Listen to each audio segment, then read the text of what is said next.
গতকাল ধর্মতলায় আইএসএফের ডাকা মহামিছিলে জনগণের উপস্থিতি চোখে পড়ার মতো, যা দেখে রাজনৈতিক মহলে গুঞ্জন। এদিন মাঠ থেকে রাস্তায় প্রচুর সংখ্যক জনগণ ভাইজান নওশাদ সিদ্দিকীকে দেখার জন্য গাছে পর্যন্ত উঠেছেন। এদিকে তৃণমূল নেতা কাসেম সিদ্দিকী এই জনগণকে উপচে পড়া দেখে কটাক্ষ করে বলেছেন, জনসমুদ্র নয় জনপুকুর, এবং ছোটকে দিয়ে কাজ হচ্ছে না, তাই বড় ময়দানে নেমেছেন। পাল্টা দিয়েছেন রাজ্য নেতা ও বাদুড়িয়ার অবজারভার কুতুবউদ্দিন ফতেহি। দেখুন তিনি ঠিক কি বলেছেন। মানুষ গতকাল যেটা দেখেছে এটা ইতিহাস।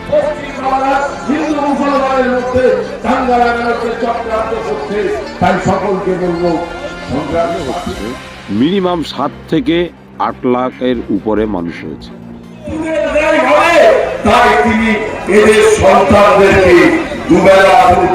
দলের প্রতিনিধিত্ব করছেন, অতএব ওনার মুখে এই ধরনের কথা আসতেই পারে।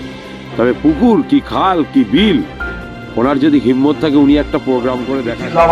ইন্ডিয়ান সেকুলার ফ্রন্ট জিন্দাবাদ, আইএসএফ জিন্দাবাদ। মমতা ব্যানার্জির দুধেল গাই বেনে গেছে, অতএব মমতা ব্যানার্জির কথা মতোই ওনাকে মিড ডে মিলের ব্যবস্থা করতে হবে, মাদ্রাসায় শিক্ষক নিয়োগ করতে হবে, এই দাবিতে তারা আন্দোলন করছে। কিন্তু এই দিদিমণি এত বড় এত বড় নিজ মনের বাংলা আপনার আমার মানুষকে, আপনার আমার সমাজের ভাইদেরকে বোনেদেরকে দূরে দেয় ভাবে, তাই তিনি এদের সন্তানদেরকে দুবেলা দুটো খাওয়ার জন্য ন্যূনতম মিড ডে মিলের ব্যবস্থা এই তৃণমূল সরকার করতে, এই তৃণমূল সরকার করে। তাই বন্ধু আপনাকে আমাকে উত্তর বাচ্চা সজাগ হতে হবে। এই ভারত স্বাধীন করার জন্য আপনারা আমার পূর্বপুরুষ, আপনারা আমার বংশধরেরা যেমন ভাবে নিজেদের জীবনকে উৎসর্গ করেছেন, ঠিক তেমনি ভাবে মাদ্রাসা বানাতে, মসজিদ বানাতে, কবরস্থান বানাতে ওয়াক্ফ সম্পত্তি দান করেছেন। আজকের দিনে এই ভাওতাবাদ, বিচারিতা,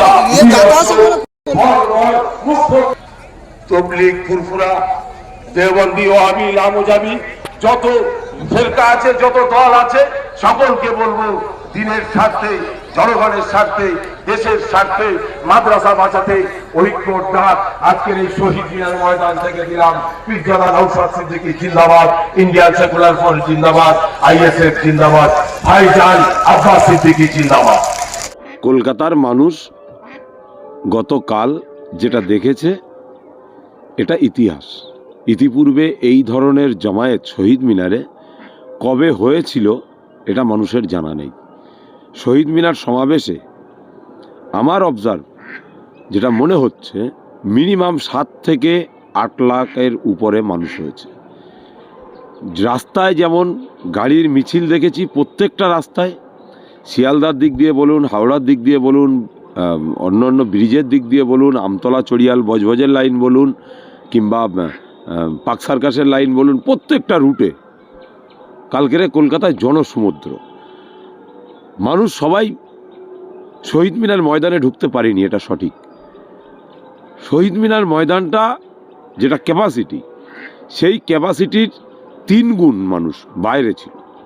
শহীদ মিনার ময়দানের মধ্যে যদি 1 লক্ষ মানুষ থাকে, তাহলে তার বাইরে আরও 5-7 লাখ মানুষ ঘোরাঘুরি করছে। কালকে ব্রিগেডের ময়দান লোক যেয়ে বসে আছে, কালকের আপনার যেখানে ইডেন গার্ডেন সেদিকে লোক যেয়ে বসে আছে। আমার গ্রাম থেকে যে সমস্ত গাড়িগুলো গিয়েছিল আমার অঞ্চল থেকে, তাদের কাছ থেকে আমি যে রিপোর্ট পাচ্ছি সকালবেলা ঘুম থেকে উঠে, তারাই বলছে ভাই আমরা তো শহীদ মিনার মাঠেই যেতে পারিনি, এত মানুষের ভিড়। আর নিন্দুক যারা নিন্দুক তারাই এই ধরনের কথাবার্তা বলবে যে হাজার হাজার লোক কি অল্প লোক, এরকম বলবে অনেক। অতএব এটা নিয়ে আমাদের কোনো যায় আসে না। গতকাল মিডিয়া বার্তায় কাসেম সিদ্দিকী মন্তব্য করেছেন, জনসমুদ্র নয় জনপুকুরে পরিণত হয়েছে। কি বলবেন? এখন ওনার কথা যতটা না বলা যায় ততটাই ভালো বলে আমি মনে করি, কারণ উনি তো এখন অন্য স্বর্গে বসবাস করছেন, অন্য রাজ্যে বসবাস করছেন। উনি পশ্চিমবাংলায় আছেন কিনা এটাই তো এখন বোঝার নেই, কেন উনি কখন কি বলেন, কখন কি করেন সেটা ওনার ঠিক নেই। আর সেই জায়গায় দাঁড়িয়ে উনি তো বলতেই পারে, কেন উনি তো একটা দলের প্রতিনিধিত্ব করছেন, অতএব ওনার মুখে এই ধরনের কথা আসতেই পারে। তবে পুকুর কি খাল কি বিল, ওনার যদি হিম্মত থাকে উনি একটা প্রোগ্রাম করে দেখাক না, তাহলেই বোঝা যাবে কত মানুষের জামায়াত হচ্ছে। এটা তো দুধ কা দুধ পানি কা পানি হয়ে যাবে। ওনার কথায় কর্ণপাত না করাটাই ভালো। তবে যে সিদ্দিকির কথা আপনি বলছেন, আগে নিজে ঠিক করুক যে তিনি কাদের পক্ষে আছেন। তিনি মমতা ব্যানার্জির দুধেল গাই বেনে গেছেন, অতএব মমতা ব্যানার্জির কথা মতোই ওনাকে চলতে হবে। মমতা ব্যানার্জি যেভাবে বলবেন চলতে হবে। টিকিটা তো কালীঘাটে বিক্রি করে দিয়েছেন, কালীঘাট যেভাবে বলবে সেইভাবে চলতে হবে। কারণ কালীঘাটের বার্তা হয়তো ওটা আছে, সেজন্য উনি এই ধরনের কথা বলতে পারেন। তবে ওনাকে বলবো সঠিকটা বলুন, মানুষের সঙ্গে কথাবার্তা বলে জেনে বুঝে নিয়ে সঠিকটা বলুন। তাতে মানুষ আপনার গ্রহণযোগ্যতা সমাজে বাড়বে, তাতে মানুষ আপনাকে ভালোবাসবে, মানুষ আপনাকে কাছে টানবে। আর এই ধরনের আলখিল্লা বক্তব্য দিয়ে মন্তব্য করে মানুষের কাছে অহেতুক খারাপ হওয়ার ঠিক নয়। এটা ইনি যে ধরনের কথা বলছেন, এনাকে আগামী দিন বাংলার মানুষ সঠিক জবাব দিয়ে দেবে। জনসমুদ্র কি জনপুকুর, সেটা কিন্তু মেন বিষয় নয়। মানুষ দেখেছে কালকে প্রত্যেকের মুখে, সরকার পক্ষ থেকে বিরোধী পক্ষ সবাই বলেছে বা স্বীকার করেছে এক বাক্যে যে মানুষ প্রচুর জমায়েত হয়েছে শহীদ মিনারে। সেটা রাজনৈতিক ব্যক্তি কোনো বিরোধী দলকে ছোট করে দেখানোর চেষ্টা করা হয়েছে, সেটা কোনো ব্যাপার নয়। কিন্তু মূল বিষয় যেটা একটা সবথেকে আলোচ্য বিষয়, তিনি বলেছেন ছোটকে দিয়ে কাজ হচ্ছে না, বড়কে এবার মাঠে নামতে হলো। অর্থাৎ আইএসএফকে খুব তাচ্ছিল্য সহকারে দেখা হলো। কি বলবেন এই বিষয়ে? শুধু পীরজাদা নওশাদ সিদ্দিকী ভাইজান বলেছিলেন ব্রিগেডের মাঠে আব্বাস সিদ্দিকী ভাইজানকে নিয়ে আসবেন। বড় ভাইজান তিনি আমাদের মাথার তাজ, তাকে আমরা বারবার আসার জন্য বলেছিলাম, কিন্তু তিনি যে টাইমে এসছিলেন তখন তো মাঠে কেউ ছিল না, তখন তো ভাঙা। আমরা বক্তব্যর প্রোগ্রাম শেষ, যখন নওশাদ সিদ্দিকী ভাইজান প্রেস বাইট দিচ্ছিলেন, প্রেসের সঙ্গে মিট করছিলেন, তার মাঝখানে একদম শেষের দিকে তখন আব্বাস সিদ্দিকী ভাইজান এলেন। সেটা দেখেই মনে হচ্ছে আবার দ্বিতীয়বার মনে হয় শহীদ মিনার মাঠ ভরে যাচ্ছে। যদি ওই টাইমটায় আবার মানুষকে আহ্বান করা হতো, তো যারা বড় ভাইজান এসছে সবাই যদি জানতে পারতো, তাহলে আবার মনে হয় দ্বিতীয় আবার একটা শহীদ মিনার হয়ে যেত। ওটা ফ্যাক্টর নয়, বড় ভাইজানের দোয়া আশীর্বাদ, বড় ভাইজানের ভালোবাসা, তিনি যে আমাদের প্রোগ্রামে একদম শেষ লগ্নে হলেও উপস্থিত হয়েছেন, এটাই সব থেকে বড় পাওনা। আর বড় ভাইজানের নিয়ে উনি যে মন্তব্য করছেন, এই মন্তব্য কি বলবো ওনাকে, আর এই মন্তব্য ওনাকে করাটা ঠিক নয় এবং ভুল। উনি জানেনই না পীরজাদা আব্বাস সিদ্দিকী ভাইজানের সম্পর্কে। ওনার নিজের ভাই হতে পারে, ওনার নিজের ভাই হতে পারে, কিন্তু তানার চিন্তাধারার সঙ্গে এনার চিন্তাধারার কোনো মিল নেই। আর তিনি জানেনই না এনার বিষয়ে, যার কারণে উনি এই ধরনের মন্তব্য করছেন। পীরজাদা নওশাদ সিদ্দিকী রাজনৈতিক ময়দানে মানুষের কণ্ঠ, মানুষের আওয়াজ, মানুষের হয়ে গেছে। আব্বাস সিদ্দিকী ভাইজান তার নিজের ছোট ভাইজানকে জনগণের জন্য বিলীন করে দিয়েছে। সেই বড় ভাই যদি ময়দানে নামতো, তাহলে যেটা দেখেছেন এর ডবল কিছু দেখতে পারতেন। কিন্তু বড় ভাইজান শুধু আমাদের জন্য দোয়া করবেন, তাতেই আমাদের কাফি ইনশাল্লাহ।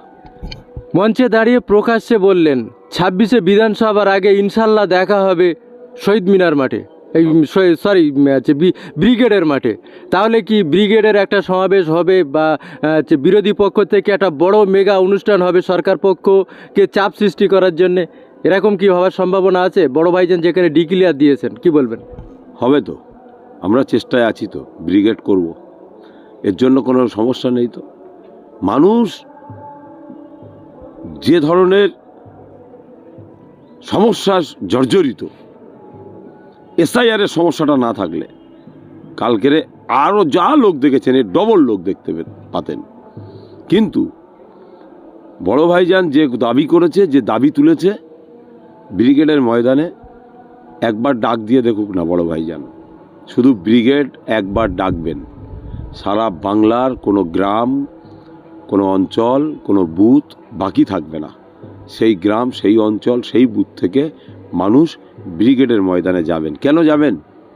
শুধু আব্বাস সিদ্দিকী ভাইজানের ডাকে বলে না, মানুষ বর্তমান সময়ে বিশ্বাস অর্জন করছে, বিশ্বাস নিয়ে আসছে নওশাদ সিদ্দিকী, আব্বাস সিদ্দিকী ভাইজানের উপরে।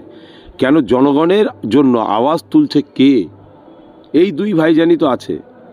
এই বাংলার মাটিতে নওশাদ সিদ্দিকী ছাড়া এসআইআর নিয়ে কে কথা বলছে? পরিযায়ী শ্রমিকের নিয়ে কে কথা বলছে? কৃষক, শ্রমজীবী মানুষের হয়ে কে কথা বলছে? বিধানসভার মধ্যে কে আওয়াজ তুলছে? বিজেপিকে শুধু তো ফ্রন্টে এনে লড়াই করছে মমতা ব্যানার্জি। একমাত্র গরিব, খেটে খাওয়া, নিপীড়িত, লাঞ্ছিত, বঞ্চিত মানুষের কণ্ঠ, মানুষের আওয়াজ পীরজাদা নওশাদ সিদ্দিকী, পীরজাদা আব্বাস সিদ্দিকী। গতকাল যারা শহীদ মিনারে গিয়েছিলেন বা উপস্থিত ছিলেন, ইতিহাসের সাক্ষী থেকেছিলেন, তাদের উদ্দেশ্যে কি বার্তা দেবেন? তাদের প্রত্যেককে বলবো, আপনারা অতি কষ্ট করে, আপনারা শাসকের চোখকে উপেক্ষা করে, শাসকের ভয়কে উপেক্ষা করে আপনারা যেভাবে রাস্তায় নেমেছেন ঠিক করেছেন, এবং আপনাদেরকে আমরা সাধুবাদ জানাই, ধন্যবাদ জানাই। এবং এইভাবে লড়াই সংগ্রাম করতে হবে। পথ দুটো। এক নম্বর পথ হচ্ছে রাস্তায় নামো, আন্দোলন করো, প্রতিবাদ করো, শাসকের চোখে চোখ রেখে কথা বলো, সংঘবদ্ধ হও, লড়াই করো, সংগ্রাম করো। আর একটা পথ, হয় শাসকের অত্যাচার মেনে নাও, ঘরের মধ্যে ঢুকে বসে পড়ো, এছাড়া দ্বিতীয় কোনো পথ নেই। Thank you.